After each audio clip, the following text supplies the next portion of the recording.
Hello everybody, my name is Isaiah Triforce Johnson. I'm a former professional gamer. To give you a little background and history on what I've done in professional gaming, I'm a multi-Guinness World Record holder. I'm also the CEO and founder of the most documented tournament winning video game team in the world, Empire Arcadia, and I am also the first African to be inducted into the International Video Game Hall of Fame for the class of 2016. I bring this to you guys because there's something that's very important to me that I would like to accomplish as one of the goals in my life, and that is to inspire Africans worldwide, mainly on the motherland, about our place in gaming. It is important to note that gaming has always been a part of the African culture. This goes back to ancient Africans in Egypt, Queen Nefertari playing games like Senet. We've always been involved in games, and we've competed throughout the times until games was created into a sport by the Europeans, and we have always participated and shown our excellence when we play games competitively. In this modern era, we are now in the age of eSports, which is electronic games. This is where you take video games and you make it competitive like a sport. It's played like a sport. And the video game industry, especially the esports industry, is a booming billion-dollar industry. However, where are we as Africans within this billion-dollar industry? I'd like to take the time to go back home to Africa and share the wealth of knowledge and experience to help uplift and empower my people in Africa to become the next generation superstars and champions to represent us in this global phenomenon called esports. Later this year, in December, Ghana will host its annual Playbox Gamerfest event. At the Playbox Gamerfest event, I'm looking to attend so that I could be a keynote speaker at this event that they're going to be hosting called the Access Summit. The Access Summit stands for the African Commonwealth Conference for Esports Structure Summit. Here, many of the leaders of esports in Ghana will be working with me, and we'll also be doing talks and keynote speeches and things of that nature to help, inspire, uplift, and empower other Africans, not just in Ghana, but throughout the entire African continent, to help build esports infrastructures for Africans, by Africans, so that we can also contribute to the esports industry globally. There I will share a lot of the things that I have done, what I've learned here in the West, predominantly the United States and the Caribbean, on what it takes for Africa to actually set this infrastructure up for gamers. Normally, to get things like this done, I would usually go to take out a loan or something like that, or look for sponsors or investors. But something like this that's going to be for us, by us, needs to be from us. So I look to my own people, Africans or black people who identify with being Africans around the world, to help me with this GoFundMe campaign so that I can be able to attend the Playbox Ghana's Gamerfest, in which they'll host the Access Summit. In the coming weeks leading up to December, I will continue to provide content on how I'm helping to set up the infrastructure for esports for our people, not just on a business level, but also on a social level. From educating, going to schools, showing how we can build our own social media platforms, sharing our legacy, and because the legacy that we built with our team isn't just ours, it's for all African people. I want our people to know that what we have done is what we have done, not what I have done, or just our small set. It's what we have done as a whole. We'll be providing more information later in this video. You'll be seeing a lot of our colleagues in Africa, Kwesi from Ghana, Nathan from Kenya, who endorsed me to actually come out to Ghana for this event. This is for our next generation, for them to be able to see when they look up to their esports champions, they're looking at somebody that looks like them.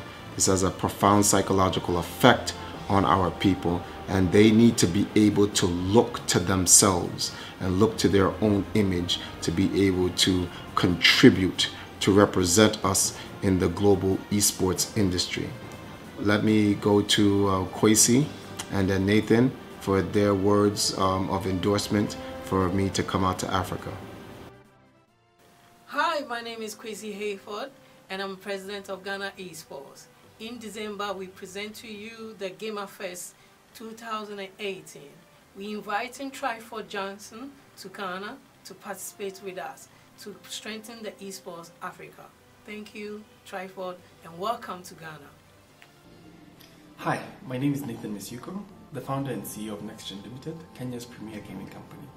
I'd like to take this time to extend a warm welcome to Tryford Johnson, who's planning to come to Africa. I look forward to meeting with him in Accra and also listening to him as he speaks to the young people about the things he's done in gaming industry, the achievements he's made, and any other advice he can about how they can get into the gaming industry. Tryford, I've known you for the last 4 years and have been amazed with the work you've been doing, and I look forward to hearing it in person. Thank you and goodbye. Thank you, Kwesi, and thank you, Nathan, for your words of encouragement and your endorsement for me to attend your event in Africa later on this year. To give you guys a little bit more of what Playbox Ghana is and the Gamer Fest, as I said before, it is an annual event that they host, and they're looking to team up with people throughout Africa, not just Ghana, to help expand their brand of esports. We want to have this as a domino effect. This happens in Ghana, this also then will happen in Kenya and Nigeria and so forth, until all countries in Africa have one huge esports infrastructure. They can then make a federation from that. But it all starts from the people. Thank you guys for listening to this message. I look forward to providing you more content in this campaign for me to go to Africa for the Access event.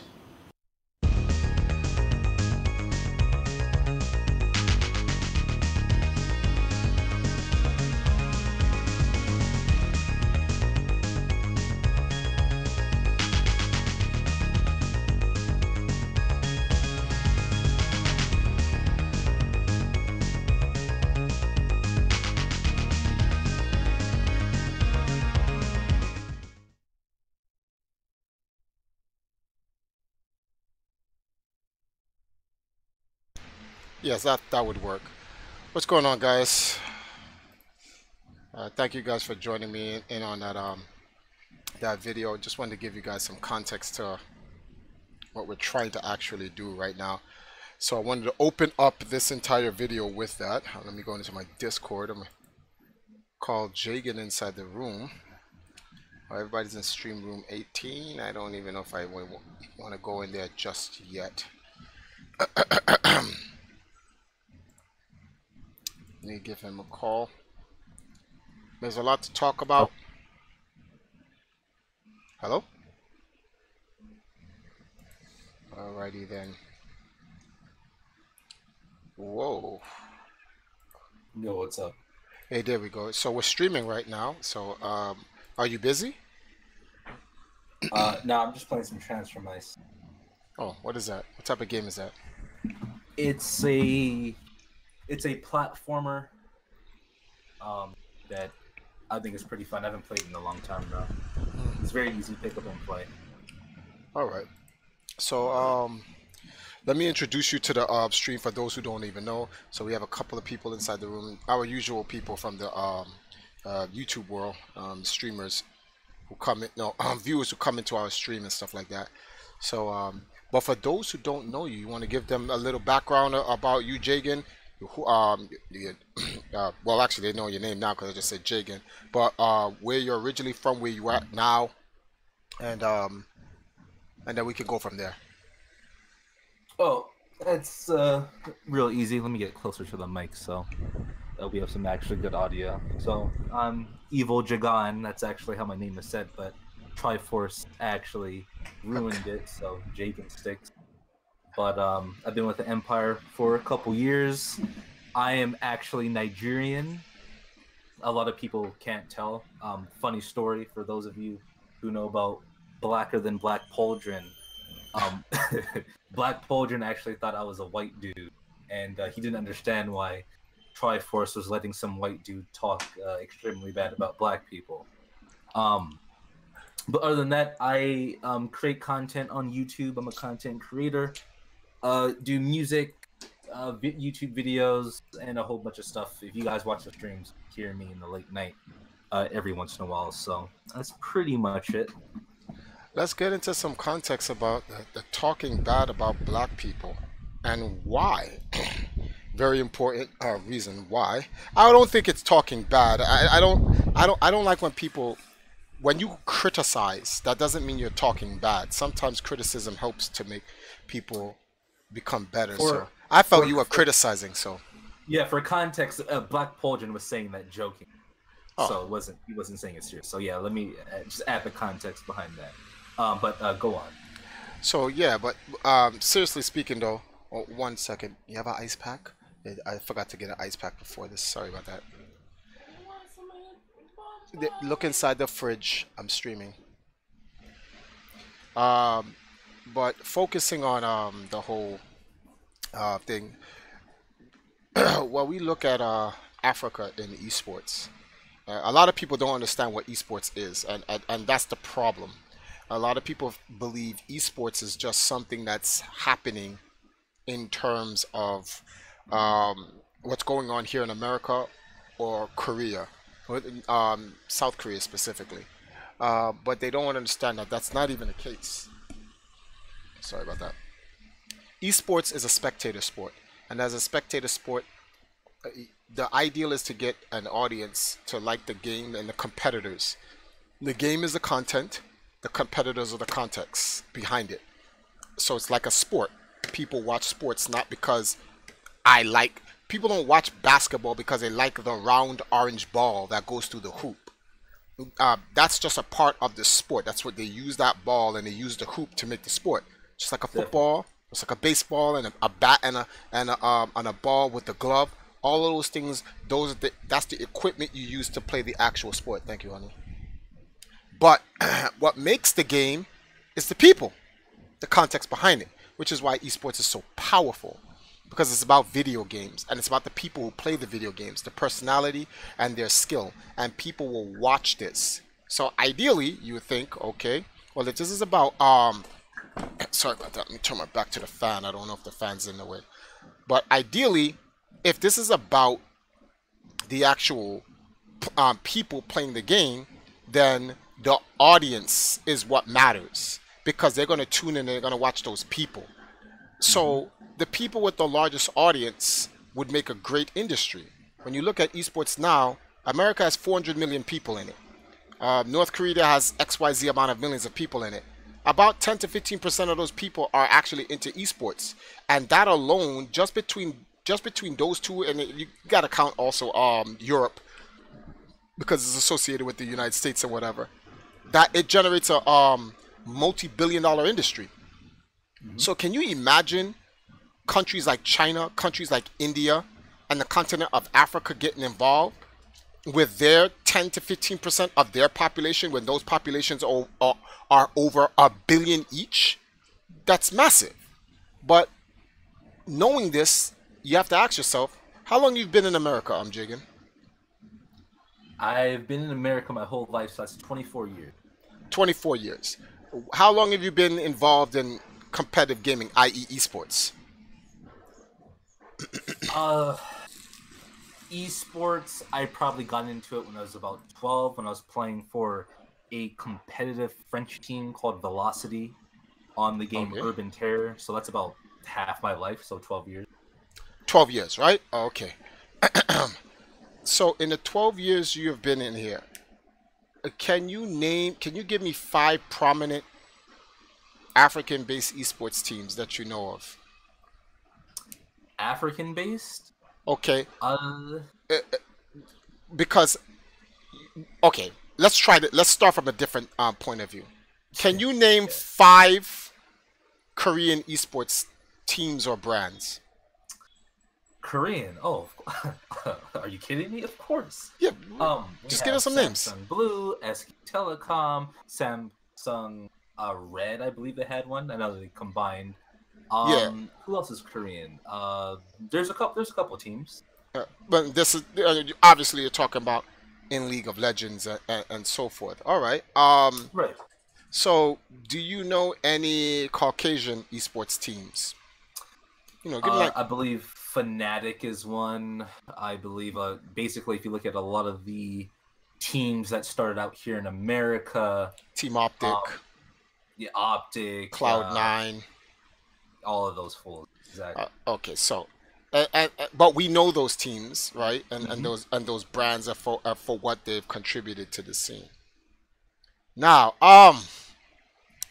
can you name me?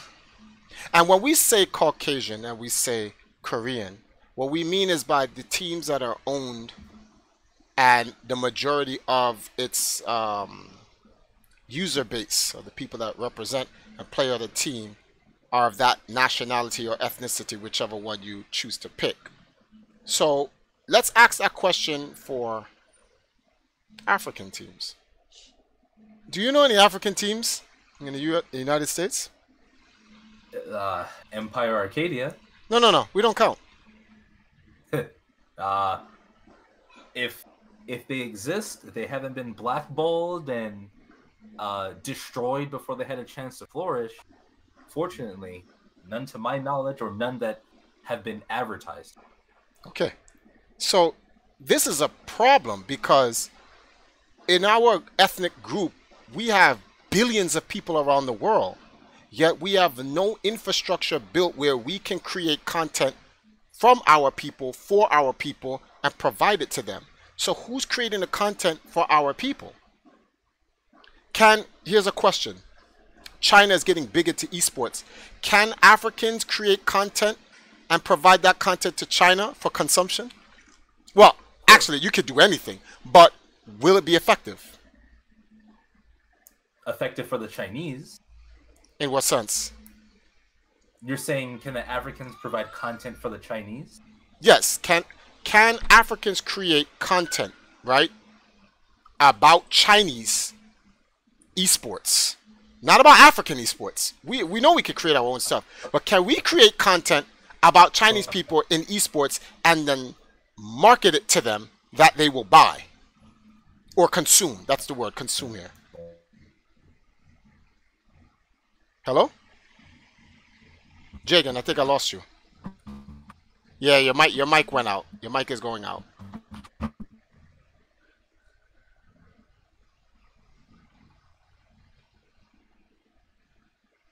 One second. In fact, I give me 1 second, guys. Sorry There you go. Okay. Yeah, it was a Discord issue. So my bad. Before I went on haywire, I was asking for clarification on the question.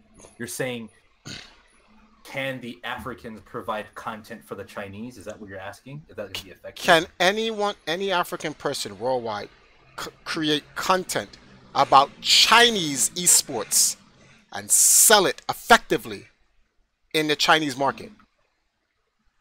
Can they sell it effectively? I believe if they do it the right way, they can. Yes. You think Chinese people will buy from us about them? They buy Starbury. What, Starbury? Oh, you mean they took one black basketball player and implemented it in their system? Mm-hmm. And sell their Chinese teams to Chinese people with one black guy as the exception? That's different. Having one black guy on your team does not make it. Starbury doesn't really have any control. He's just the man there for basketball, and that's good and everything. But he doesn't control the market. He's not even.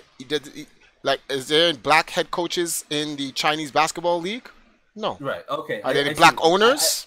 I No. see where you're going with the question. Yeah. If you're talking about any type of, like, if you're talking about We can create selling straight up content, yes. But if you're talking about having any types of control, oh no, that's not going. It's not going down like that. No, we can create content that they will be interested in buying about us, but we can't create content about them. The Chinese are not going to buy. They're going to be like, you're not Chinese. You can't make content about us and sell it to us. We're not going to buy it. You're not Chinese. That's just how it is. It's not a bigot thing. It's just like, that's like someone making content about your family and trying to sell it back to you and your family. You're going to look at them like, excuse me, what?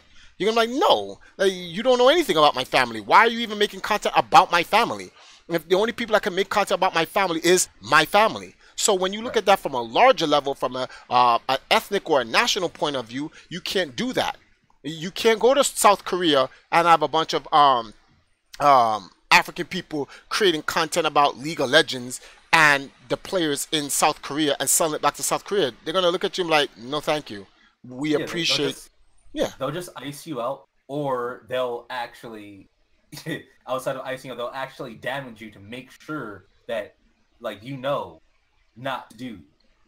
Okay, so I bring this up because it's not because whether the Chinese or the Koreans or the Americans or whatever don't want to buy from us. That's not the point. My point is way different from that. The point I'm trying to make here is that, excuse me, I apologize, is that people make content for Africans and they're not Africans, yet we consume it. But Africans cannot make content for any other ethnic group or nationality for consumption. We can create the content, but someone outside of an African cannot own or control the content that's being sold, or the product or the service or whatever you want to call it. We can create it, we can sell it to somebody, and then someone can package it up and then sell it to somebody else. But I shouldn't say we can't, we don't. And when I look at esports, that's the problem that we're having. Who is creating content for African people worldwide? And if it's not us, one, why isn't it us? And two, why aren't we doing it? And which is what my entire campaign to go to Ghana later this year for the Access Summit, because I want to touch on these issues and help to build that infrastructure, that foundation, so that we can build our own and sell our own by our people, for our people. Anybody else who wants to consume whatever products, services that content that we generate, they're free to do so. But at least we'll control that, and that's what's missing right now. We have a lot of black esports entrepreneurs and pioneers here in America or on the western side of the world, who, rather than trying to build up for us, build up our market first so that we can have a strong foundation, so that we can perform more effectively in the global market, they're focused on building somebody else's market and adding to their infrastructure and their foundation, which gives them a weak hand to deal with on the table. So this is why, like, I realized this a long time ago. I just felt that, you know, because esports was still in its infancy stage, and it still is actually, that we had a lot of time before we'd have to address this issue. But coming around 2012, 2013, I was like, wait a minute, we don't have much time. The suits will be here. And clearly enough, as you see, the suits are here. So, Sober says, when is he trying to go to Africa? Sober, I'm trying to go to Africa in December. That's when the event, that's why I ran that video in the beginning so you can see. It's called the Access Summit. The Access stands for African Commonwealth Conference for Esports Structure and Summit. So it's a summit that talks about the African esports structure. And I'm going to be a keynote speaker there, and some other stuff that's going to be going on. I'm down there, because I've been invited and so forth. So one of the problems that we have is that the African esports, do you even call it a scene? No, well, I would say there is a scene. Like, there's people who are playing Street Fighter in Nigeria, Ghana. They're like, people, don't get it twisted. You may not see a bunch of Africans involved in esports because it's not advertised. Exactly, but they are.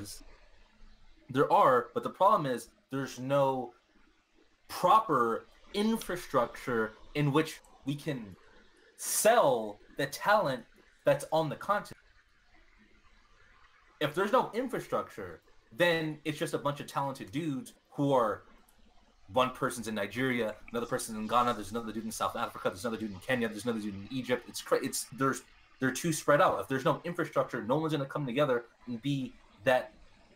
There's not that strong central unit where you can go and be like, oh, okay, here's the Africa Esports Federation, here's the tournaments that they, yada yada yada.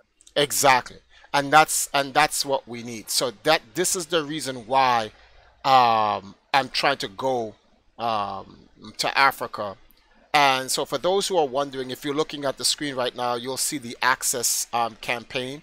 We're trying to raise $3,500. We're only at 314.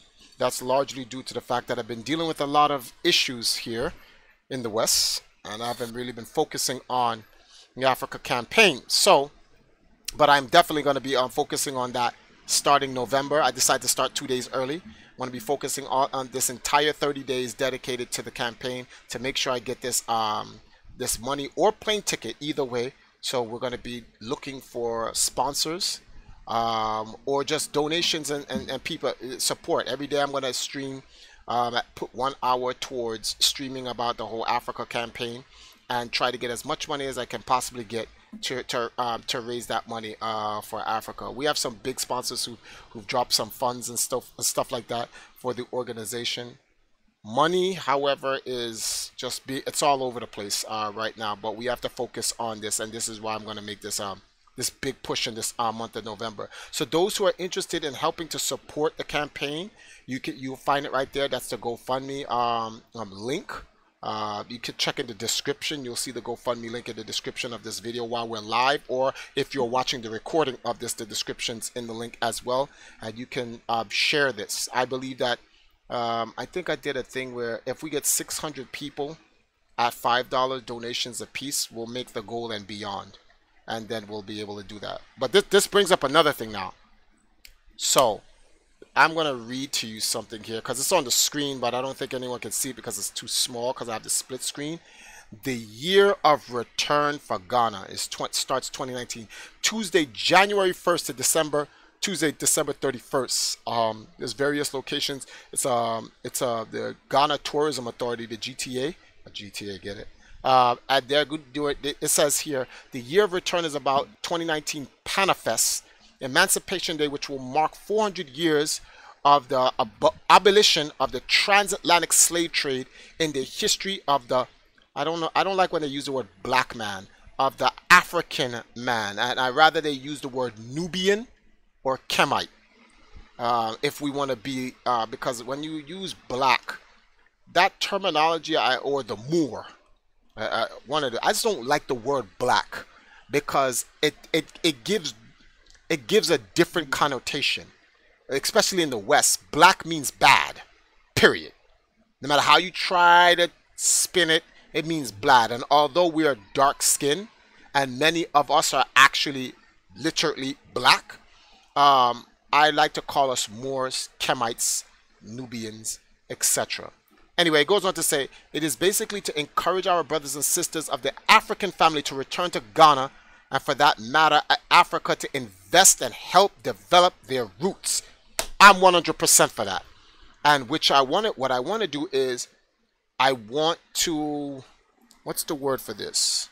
Oh my goodness, I hate when I miss words.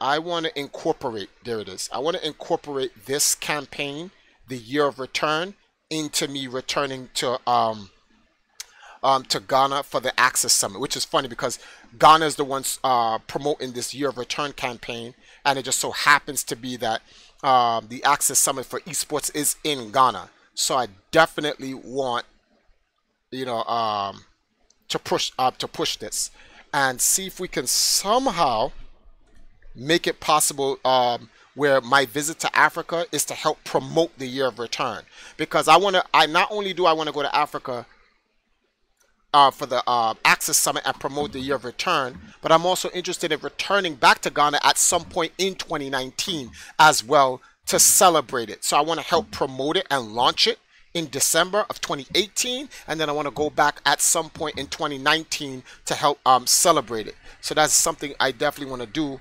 and I'm going to try to reach out to the Ghana Tourism Authority and see if we can work something out. Perhaps they can sponsor me. So for a lot of you people, especially those who are watching this recorded thing, or you guys who are watching live, if you can get me a sponsor to just get the plane ticket, forget the money. I don't want the money. I need the plane ticket. That's what I need. Go in. Cut in real quick because Jump in. there was someone in the stream chat who's a Rita Gardner, I believe, and says, are there any other ways to support because my wallet is starved? Here's what a lot of people do not understand. Money is good. Money is nice. However, your voice is a lot more powerful. Yes, than it your is. wallet. And let me tell you why. As a content creator myself, if I get, let's say I get every single one of my subscribers about 6,000. 1 second. 1 second. Royalty just dropped $103. Wakanda eSports forever. Thank you, Royalty. I'll move that over to the campaign. Go on. Yeah, you just dropped $100 for us. But go on. Yeah, so I was saying, like, let's say every single one of my subscribers gives me $1 for their support or whatever, which is nice. That'll amount to $6,000. However, if each of those 6,000 people told 10 people, that's a 60,000 person reach, which will make a lot more than that initial 6,000. So just because you can't donate the money right there because you don't have it, you can go on Twitter. You can tell a friend.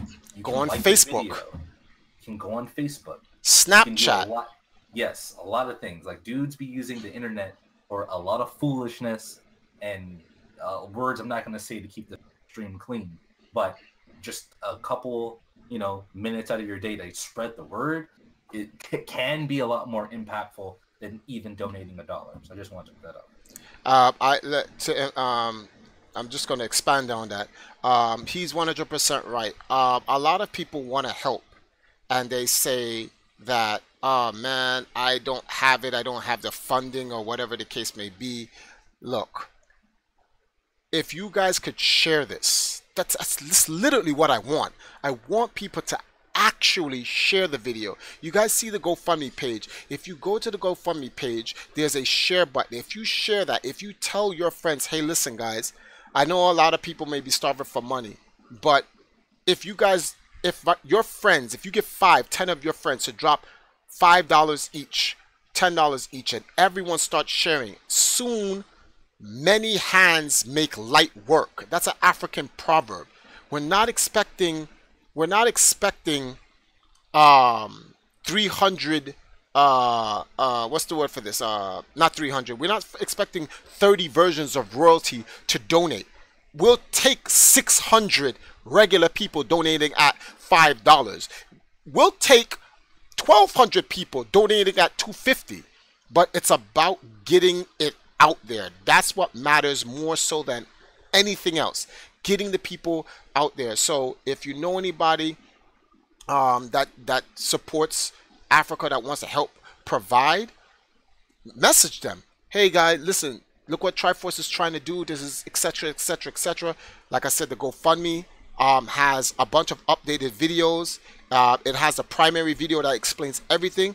Share it to your friends and let them make a decision on whether or not they want to help me. And if they can't help me, perhaps they know somebody else that can. It's all about networking. That's what this is all about. So once again, shout outs to Royalty. Thank you, Sean, for the for dropping that grip on us. Let me go on and finish. I'm reading the rest of this. What's up? Sorry, go on. Oh, okay. So it also goes, underscored by the United States Congress recently passed an act. It's Act HR 1242, 400 years of African American experience. The year of return, Ghana 2019, is the only centrally organized public-private partnership with the African nation commemorating the what is that? The centenary of the arrival of the Africans in the United States. The Office of Diaspora Affairs of the Office of the President of the Republic of Ghana leads the steering committee, which is coordinated by the Ghana Tourism Authority under the auspices of the Ministry of Tourism, Arts and Culture, collaborating with the Panafest Foundation, Cultural Heritage African Tours, and the the Adinkra Group, giving Ghana's long-standing reciprocal relationship with African Americans and the African diaspora under the banner of Pan-Africanism dating back to Ghana's independence. This partnership is both highly appropriate and inspiring. I hate when they leave out the Caribbean, especially Haiti and Jamaica. Shout outs to the man Marcus Garvey, like the real Pan-African. Like, people don't understand it's Marcus Garvey that really put that together, but we gotta put that out there.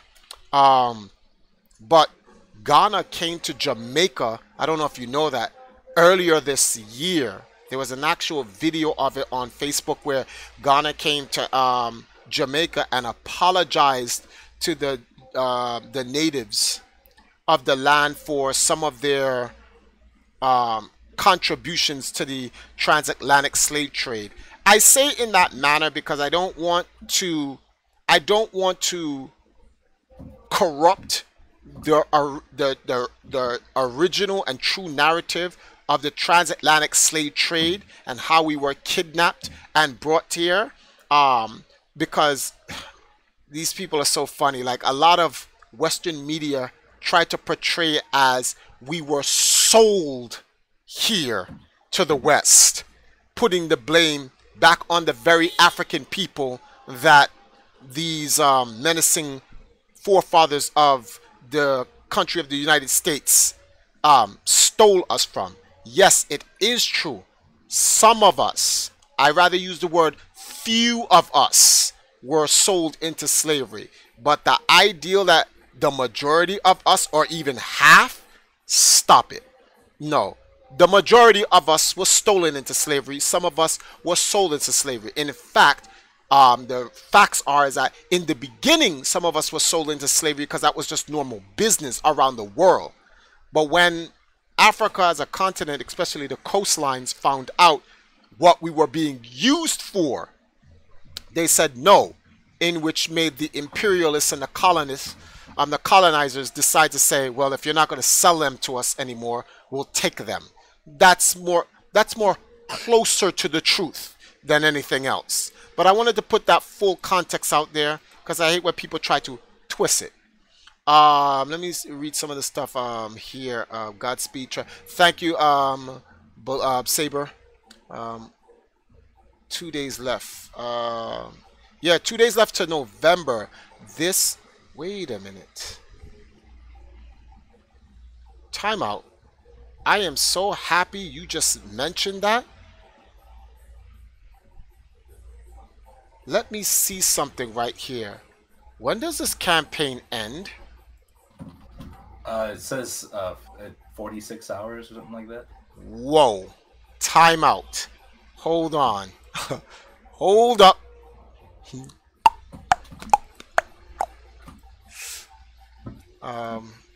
Give me a second here, guys. I gotta manage this. Wow. I gotta edit. Let me see. Photo story. Additional options.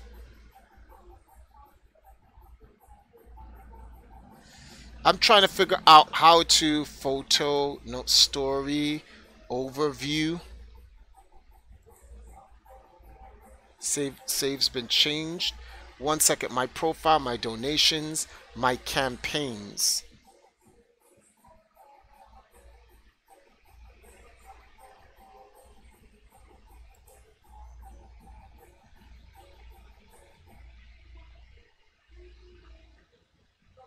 All right. Contacts, withdrawals, the view. Give me a second. How do I change the date. I need to extend this. What is that? What is the ticker? Is it Streamlabs? What is it? No, no, no. I'm talking about the GoFundMe. Oh, the GoFundMe. Yeah. Okay, I have an option to share, update. Okay, let's click update. It's probably Yeah, it might be. no, it's the update is to create posts and stuff like that. Let me see. Editing your. Let me go to my dashboard. Perhaps it's on my dashboard. I'm at the dashboard. Uh-oh. That's bad business. This is really bad. I don't think there's any way to actually... Okay, I'm going to click edit. Category, yeah, you can only change the goal, the title, the category, and the location, the photo and the story. Additional option.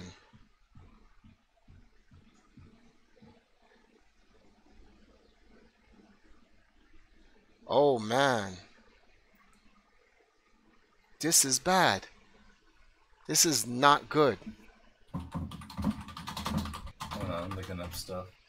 I'm pretty sure you can keep.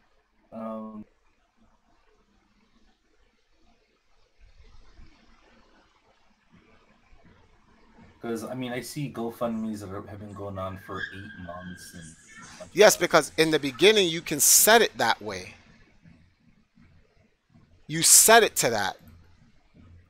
But I think once you set it and the date's already confirmed, you can't change it any further than that. But at the same time, it doesn't expire though. From yeah, what it doesn't go away. It doesn't go away. People can still donate. So, oops. So, you know, I guess, all right, I guess so. Let me go back to my campaigns.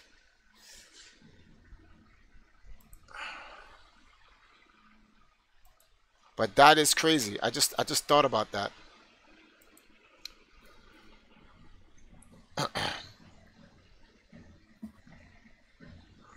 Thank you for the who's the one who told me that? He made it November 1st, I think. Yeah, thank you for hippie.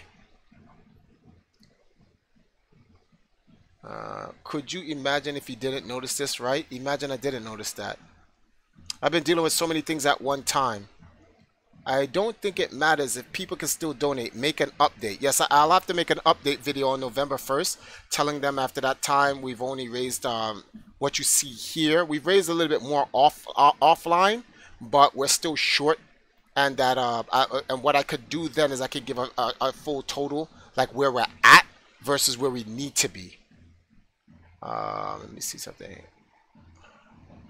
Calibus, what's going on? So there's a couple of things that I want to share. Let me finish the diaspora piece here, because I think what I can do, what I want to do is I want to find a sponsor that can actually get me the tickets to Ghana, or if I could talk to the tourism board and see if they can sponsor me the ticket, and then use the money that we have here or whatever we get in donations for like hotel, transportation, and my time there, because I'm looking to be there for a week. That's going to be the time there.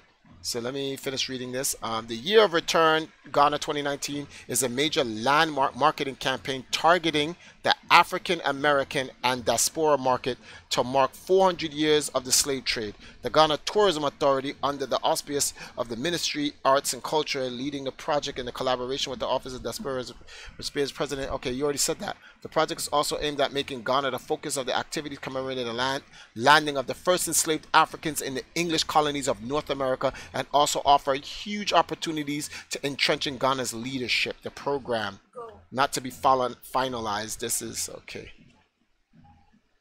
So see, you can email them. I'm definitely gonna interested to join. I'm gonna. What he's gonna ask me to do. Okay. I'm definitely going to try to email them. Let me see something here. Or you send your email to that. So I will definitely try to email them.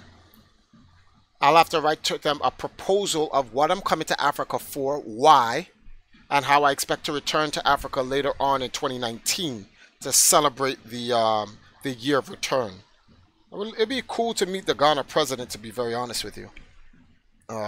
And then I also want to meet Nathan, Kwesi, Aaron, and all the esports pioneers out in Ghana and other parts of Africa as well. Let me show you. Are you watching the stream, Jagan? Yeah. Let me show you something that I think you'll actually like. This is called the E-Cup in Asylum 2018 that happened not too long ago. Let's take a look at this.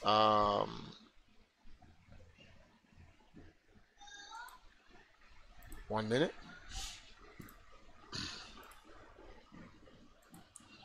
Let me change this. All right. Bam. Take a look at this video real quick.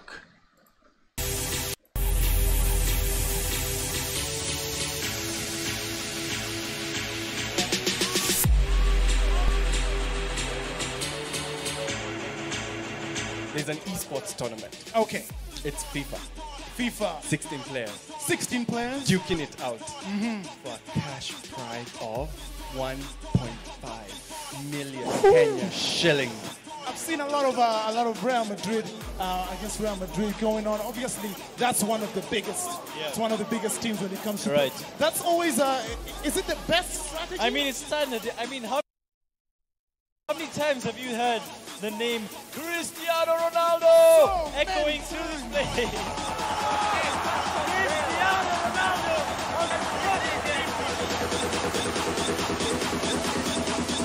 What other game was City on the big stage? When you're playing against Real Madrid, and I'm going to mention this again and again and again, you need to know what you're getting yourself into. You need to know that if you're going to use Manchester United, you have a very slow defense. They're not going to catch up to any of the top 3 players. Once again, give it up for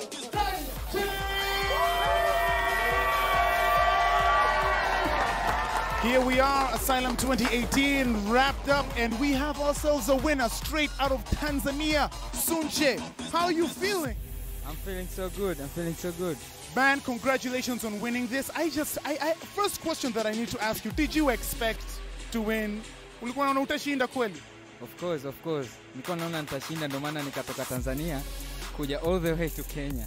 Yep, came all the way because he knew he was going to win. So that means then that you must have had some secrets. What tactics are these that you knew you were going to use and were going to make you win? Oh, I'm not secrets. You just have to be cool and composed while playing. You enjoy the game.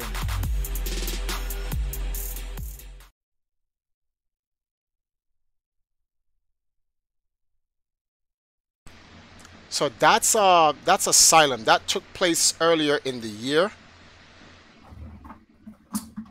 Well, actually, what am I talking about? That was it. There was a different Asylum. I think that one took place. That was a finals. That took October 29th is when they published that. That took place not too long from now. Ago. So what is going on here?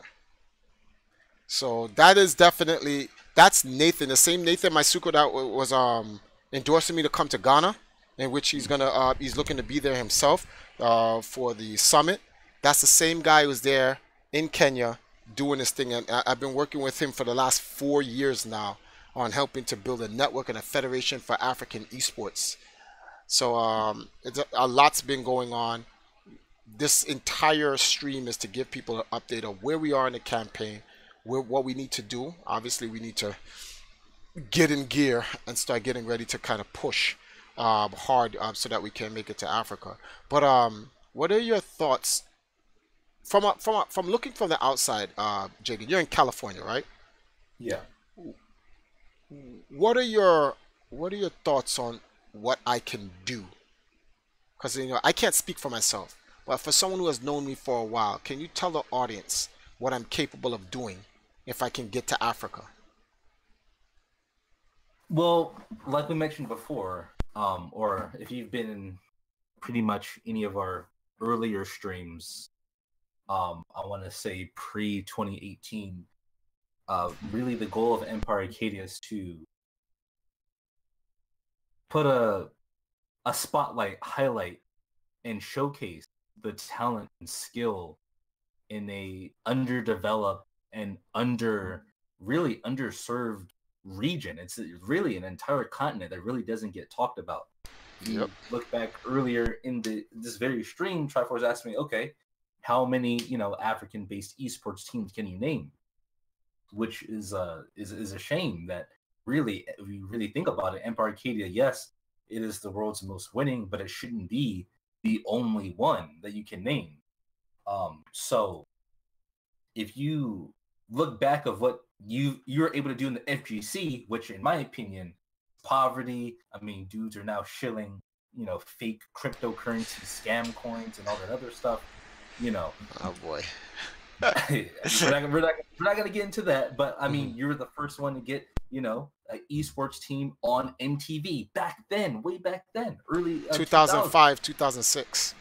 So, you've already been ahead of the curve. It's just, you just need the resources to do the work.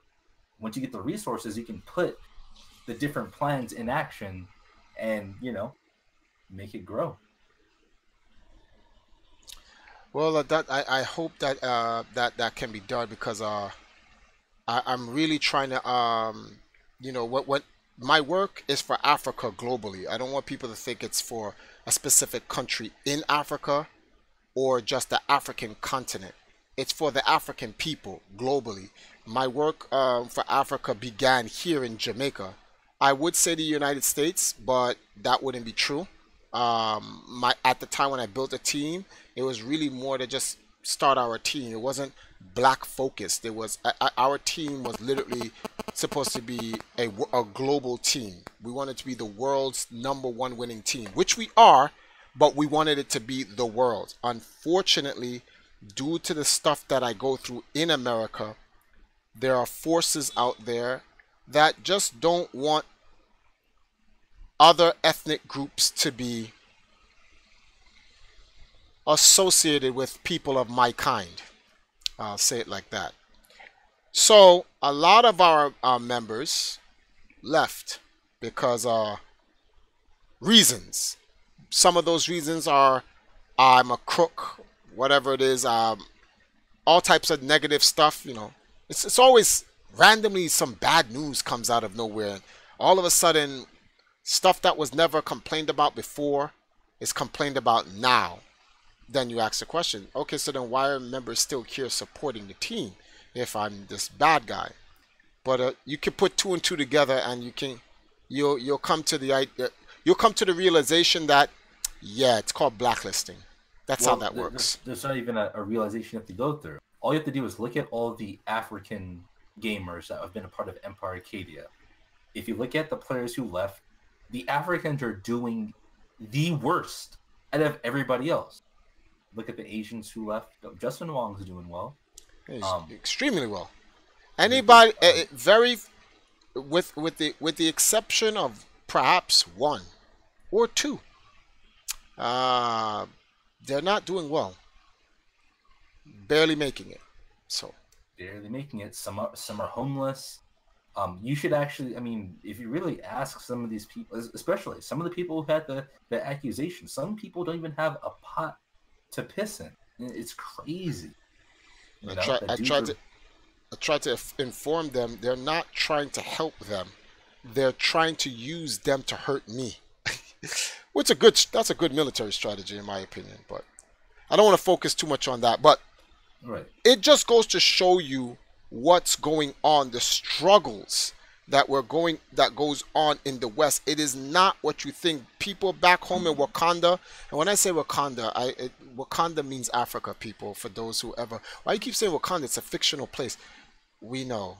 We just say Wakanda because, African people have style, so we're just eccentric like that. So when we say Wakanda, we mean Africa, because Wakanda is a fictional place that incorporates all 4-point regions of Africa into one cultural and national identity.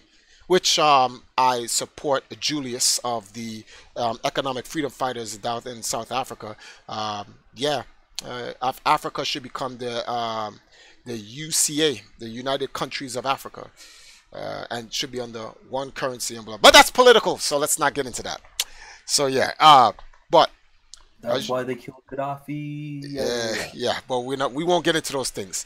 You guys may think this is all fun and games, and it is, but this all connects. It all connects. Every last bit of it connects. So for the next couple of days, I'm going to be focusing on solely, I'm talking about solely on hard campaigning. I spend 1 hour a day every day with streams like this, pushing the African tour. So it's gonna be 30 days, 30-day campaign to raise that $3,500, which is when you really think about it, with the $100 that royalty just put in, it's really 3,100. 1 second. That didn't make any sense. We're going to be going hardcore. The ideal is to try to buy the ticket by the end of November. If you know somebody, and this is to the 31 people who are watching this video, or anyone watching the review of this video, once it's processed, and we're going to keep this on YouTube as a part of our promotional campaign. If you know anyone that's involved in the airline industry, that's involved in tourism, for Ghana or Jamaica or the United States, anything that can help. And if you know someone who's like, you know something, I know somebody that could possibly get Triforce the tickets, don't have the money, but he could get them the tickets there, please contact me. You guys can contact me. You can leave a comment. Whenever I do these campaign videos, I read every single comment. Every single comment. It could be 1,000 comments. I'm gonna read them all. I'll read all of them, so you guys can find a way to contact me. Obviously, there's other ways to contact me through Twitter and Facebook and stuff like that, or my YouTube, or you can message me through my GoFundMe. I think I left it where you can leave a message there, even if you don't drop a donation. So, but if you know anyone that can help, please do. You can put them in contact with me, or give me their information and I'll contact them. Also, share this on any of your social media. Share this with any of your friends. And you do not have to be African to help. This is not an exclusive campaign. It's an inclusive campaign. The ideal is to help get Africa its foundation in esports set up for its people, by its people, not from people outside of it. That's the whole point of this. So sympathizers of the African movement can help. So you could be Chinese, you could be Japanese, Korean, you could be Russian, you could be anything, and that will help. 1 second, guys. Didn't know that thing came out like that. We'll see next time. So yeah, I appreciate all you guys coming through. Thank you guys for helping, taking the time to watch this. Like I said, I'm only going to put in about an hour, about less than 30 seconds to close up this stream. So in any effect, I will see you guys later. Stay tuned. I'll be back in about 30 minutes. I'm going to have my standard gaming stream throughout the night. I appreciate everybody that joined me and and share this this campaign video. Thank you, Royalty, for the $100 donation. Greatly appreciated. And thank everybody else for watching. I will see you guys later. Stay tuned for our gaming stream later on tonight in 30 minutes. Later. Peace out, guys.